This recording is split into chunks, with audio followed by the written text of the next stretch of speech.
গোলাবারুদ উদ্ধার, চাঁদাবাজ, সন্ত্রাস, খুনি, ছিনতাইকারী, অপহরণ ও প্রতারকদের গ্রেফতার করে সাধারণ জনমনে আস্থা সৃষ্টি করতে পেরেছে।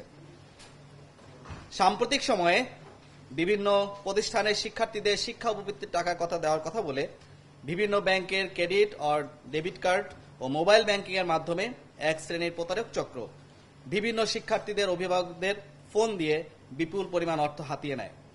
র্যাব এই সকল প্রতারকদের গ্রেফতারের লক্ষ্যে গোয়েন্দা নজরদারি বৃদ্ধি করে।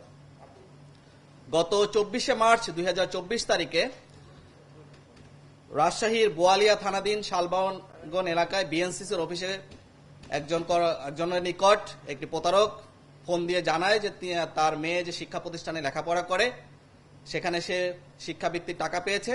তার এই শিক্ষাবৃত্তির টাকার 22,500 টাকা দেওয়ার কথা বলে তিনি তার নিকট থেকে 16 ডিজিটের তার যে ডেবিট কার্ড সে সংখ্যাটা তিনি নিয়ে নেয়। এর পরবর্তীতে তিনি দেখতে পান যে ভুক্তভোগী তার মোবাইল থেকে 4 বারে 1,50,500 টাকা চলে গিয়েছে। এর পরিপ্রেক্ষিতে উক্ত ভুক্তভোগী রাজশাহী থানার বোয়ালিয়া থানায় একটি অজ্ঞাতনামা ব্যক্তিদের বিরুদ্ধে মামলা করেন, যার মামলা নম্বর হচ্ছে 39 তারিখ 24/3/2024 এবং ধারা 419-420 পেনাল কোড 1860 দায়ের করেন। মামলাটির তদন্তকারী কর্মকর্তা জড়িতদের গ্রেফতারে র্যাব 5 রাজশাহীকে অভিযোজন পত্র প্রেরণ করলে র্যাব 5 রাজশাহী জড়িতদের গ্রেফতারের লক্ষ্যে গোয়েন্দা নজরদারি বৃদ্ধি করে।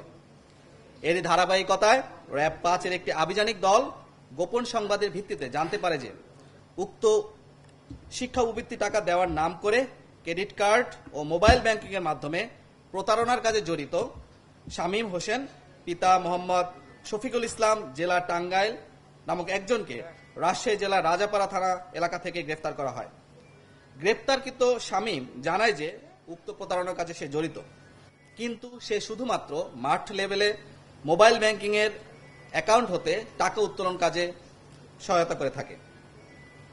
পরবর্তীতে গ্রেফতারকৃত শামীমকে নিয়ে আমরা ঢাকার আশুলিয়া থানায় একটি বাসা অভিযান পরিচালনা করি এবং সেখান থেকে আমরা বিপুল পরিমাণ মোবাইল কার্ড এবং তার যে মোবাইলের ভিতরে বিভিন্ন ধরনের অর্থ লেনদেনের প্রমাণ সহ এবং বিভিন্ন ব্যাংকের স্লিপ সহ তাকে আমরা উদ্ধার করতে সক্ষম হই।